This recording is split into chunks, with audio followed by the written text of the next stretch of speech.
Hello everyone, we are discussing January to April cue cards 2024। इसका first version launch हो चुका है, out हो चुका है। तो ये हमारी रिस्पॉन्सिबिलिटी है कि हम इन सब को प्रिपेयर करना शुरू कर दें सो दैट हम अपने आने वाले एग्जाम्स में एक्सेल कर सकें। And it is also suggested कि आप प्लीज़ रोट लर्निंग किसी भी तरीके से ना करें, बिकॉज हो सकता है some of the other companions are doing the same things, तो ये आपका बैंड स्कोर कम लो करने के चांसेस रखता है। प्लस अगर आप उसमें इस तरीके से परफॉर्म करेंगे कि वो साउंड करेगा आप रोट लर्निंग करके आए हैं, then it is not a good thing again. So let's start with the cue card. Describe a period when you were busy. आज हम next cue card discuss कर रहे हैं, and before moving ahead we also have to go with the format. Format effective कैसे हो सकता है, कैसे उसको आप फ्रेम करें ताकि आप 1 मिनट प्रिपरेशन में बिना नर्वस हुए अच्छा परफॉर्म कर सकें. How you should do, let's discuss that. So now we can see that we need to start it with a general line. General line उस टॉपिक के बारे में होती है जो आपको टॉपिक दिया गया है, आप उसके बारे में लोगों का ओपिनियन, अपना ओपिनियन, उसकी जनरलाइज्ड स्टेटमेंट कुछ भी बता सकते हैं, and you can start your topic with this general line. After that आपको complexity ऐड करनी है using although structure. although में आप एक ऐसा दो कॉन्ट्रडिक्टरी क्लॉजेस को जोड़ेंगे जहां पे आप ये बता सकेंगे कि चाहे ये बहुत बार नहीं हुआ है पर मैं आपको बताने जा रहा हूँ, ये हम आगे देखेंगे and you will see that. After that आपको टाइम फ्रेम भी यूज करना है कि ये कब की बात है, और इसके बाद आपका क्यू कार्ड आराम से स्मूथली चलने लगेगा. So let's start this.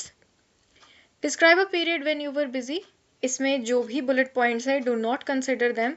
जैसे भी हो बस टॉपिक पे रहना है. Bullet points are not very very necessary, these are just for adding on, and वो आपको सिर्फ हेल्प करने के लिए होते हैं. You do not need to cover all of them, और उनके बाहर भी आप जा सकते हो. So there is no hard and fast rule.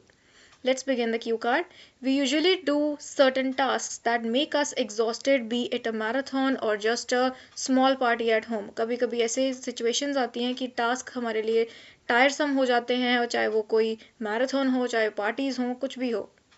Although there have been less time when I was busy and totally out of my senses, I'm going to let you know about one such rare time when I indulged in a tiresome work which was actually a daunting task. चाहे ये बहुत बार नहीं हुआ है कि मैं बहुत ज़्यादा बिजी रहा हूँ और मैं totally out of my senses था, पर मैं आपको एक ऐसा सिचुएशन, ऐसी रेयर टाइम बताने जा रहा हूँ जब मैंने एक टायरसम वर्क किया और वो बहुत ही daunting टास्क था.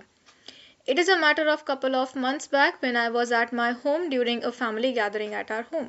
So मैं अपने घर पे था और हमारे घर पे family gathering होने वाली थी. It happened on a warm summer weekend when several relatives from out of town had come to visit. ये एक warm summer की बात है और उसका weekend था. तो उस दिन मेरे कुछ relatives घर आए. The gathering took place in our cozy suburban home. तो वो gathering हमारे घर पे थी. हमारा घर suburban areas में है. The reason I took on this activity was due to an unexpected situation. ये activity को take on करने का मेरा एक reason था, वो जो कि unexpected था. My mother, who was usually the one responsible for preparing snacks and meals during family gatherings, fell ill at the last minute. मेरे मदर जो कि एक्चुअली हर एक गैदरिंग में खाना वगैरह बनाती हैं, जो स्नैक्स एंड मील्स प्रिपेयर करती हैं, वो लास्ट मिनट पे बीमार हो गई. As the eldest child in the family and with my mother's sudden illness, I felt a sense of responsibility to ensure that our guests were well taken care of. घर का बड़ा बच्चा होने के कारण और सडन इलनेस के कारण मेरी ये रिस्पॉन्सिबिलिटी थी कि मैं गेस्ट का अच्छे से ध्यान रखूं. So I volunteer to take over the task of preparing snacks for everyone. The activity involved making a variety of snacks for our relatives. I decided to prepare a mix of sweet and savory items to cater to everyone's preferences. इस activity में snacks को मुझे variety में लेके आना था. मैंने ये कोशिश की कि मैं स्वीट और सेवरी आइटम्स को प्रिपेयर कर सकूं. This included items like samosas, sandwiches, fruit chaat and a selection of homemade desserts like cupcakes and cookies. तो ये आइटम्स मैंने प्रिपेयर करने का सोचा. It was a considerable amount of cooking and baking considering the number of guests we had. ये amount काफ़ी ज़्यादा बड़ी हो गई क्योंकि उसमें बहुत सारे रिलेटिव्स इन्वॉल्व थे, काफ़ी सारे गेस्ट हमारे घर पे आए हुए थे. This activity left me feeling incredibly busy for several reasons. कुछ रीजंस के कारण मैं बिजी हो गया। फर्स्टली मुझे वो वेराइटी ऑफ स्नैक्स को प्रिपेयर करना था जो कि एक टाइम कंज्यूमिंग प्रोसेस था। इसके अंदर प्लानिंग, शॉपिंग और फिर एक्चुअल कुकिंग एंड बेकिंग आई जिसने बहुत ही घंटे ले लिए। सेकेंडली फिजिकल एफर्ट हुआ जिसमें चॉपिंग, फ्राइंग, बेकिंग सब कुछ आया और जो कि क्वाइट एग्जॉस्टिंग भी बन गया।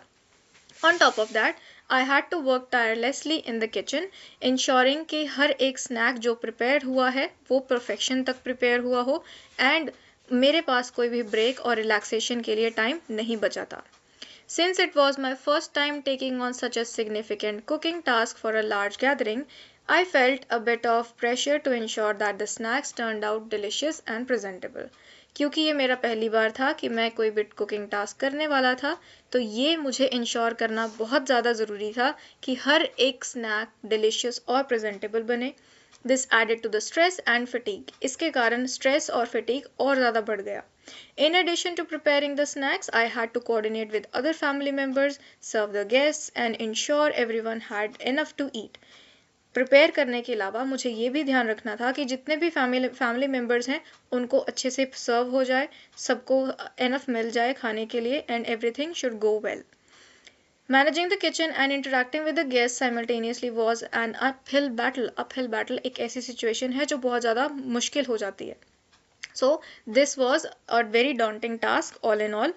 Despite the exhaustion, seeing the smile on the faces of our relatives as they enjoyed the snacks and appreciated the effort I had put in made it all worth it. तो चाहे मैं बहुत ज़्यादा थक चुका था, बहुत ज़्यादा बिजी रहा उस दिन, लेकिन जो स्माइल्स मेरे रिलेटिव्स के फेस पे थी, it was all worth it. While I was physically tired, the satisfaction of contributing to the family gathering and ensuring everyone had a good time made it a memorable experience. तो ये जो satisfaction मुझे अपनी family members के आने पर मिली और उनको सर्व करने में मिली, it was a really memorable experience. It also highlighted the importance of team work and stepping up to help out in unexpected situation. और इससे मैंने एक चीज़ सीखी कि टीम वर्क और अनएक्सपेक्टेड सिचुएशन में कैसे आगे आ सकते हैं. So we have discussed this cue card about describe a period when you were busy. So इसको हम ऐसे ही use कर सकते हैं या आप अपने ideas use करें, but make sure that you are using an apt vocabulary according to the topic. Topic के related ही होनी चाहिए, high vocabulary का होना as such important नहीं है. So we will meet in the next cue card. Till then, bye bye everyone and keep learning.